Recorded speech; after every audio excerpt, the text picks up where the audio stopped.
Bawat trahedya, kalamidad o anumang pagsubok sa buhay, kakabit ng bawat pagbangon at pag-asa ng mga biktima nito, si Dick Gordo.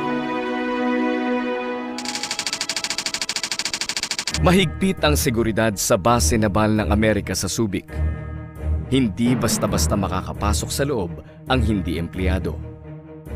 Napakaraming basura nung araw. Dito kami sa bundok dumadaan kami sa kagubatan para makapasok kami dito. Illegal intruders kami noon. Tapos pagdating namin dito, namumulot kami.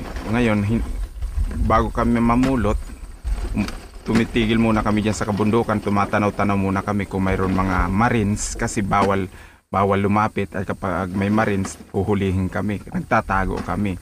Kapag alam namin na wala na yung marines, lumalabas kami at doon kami namumulot. Saglit lang kasi nung araw kahigpitan talaga nung araw. Pinapahabol kami sa aso.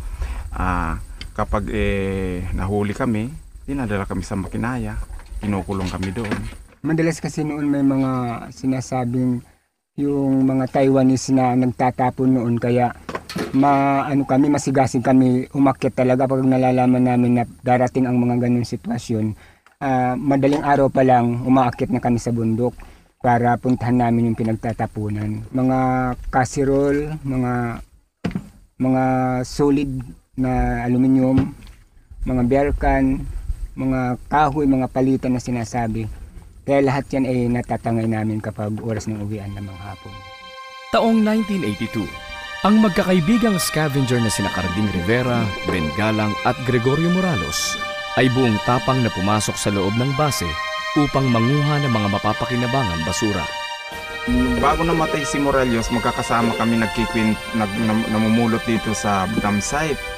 Ngayon may dumating na mga marines, nagtakbuhan kami. Agad tumakas sina Carding, Ben at Gregorio. Hanggang sa marinig nila ang mga tahol ng mga canine dogs na noon ay pinakawalan ng mga sundalong marines upang sila'y habulin. Walang tigil ang kanilang pagtakbo hanggang sa maganap ang isang hindi inaasahang pangyayari. Nahiwalay sa kanila ang kaibigang si Gregorio at ito ang pinagbalingan ng mga canine dogs hanggang sa malaglag sa bangin. Magkasama kami niya si Morales, mismo nasa hulihan ako ni Morales, umiba siya ng daan nang hinahabol kami sa kabundukan, lumihis siya, pumunta siya sa kanan na dapat ang daan dito sa kaliwa, kumanan siya, kaya nahulog siya doon sa bangin. Yun ang ikinamatay niya. Bukod sa pagbibigay ng hustisya sa pagkamatay ni Gregorio, nakipagnegosasyon din si Dick Gordon sa mga opisyal ng US Navy upang maging legal ang pagkuha ng mga recyclable waste materials sa loob ng base.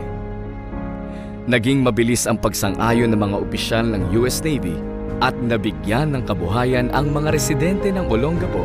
Nakipag-usap na siya sa admiral ng base militar at bumayag naman kaya nagkaroon na kami agad ng maayos na pamamaraan. Binigyan kami ng truck, nasa tracking na kami with uniform and ID kaya by schedule ng namin pagpasok na. Mula nga nung na-legalize yung scavenger na yun, yung nagkaroon, tinatag refuse with utilization level project, nagkaroon ng kanya-kanyang bahay na yun mga scavenger. Dati-dati nangungupahan. Kahit nasabi-sabi nga medyo tabing-tabi yung iba, pero actually nagkaroon na sila ng mga bahay, sari-sarili nilang bahay. Yung iba nakapagpaaral ng anak nila, may mga nakapagtapos na. Scavengers,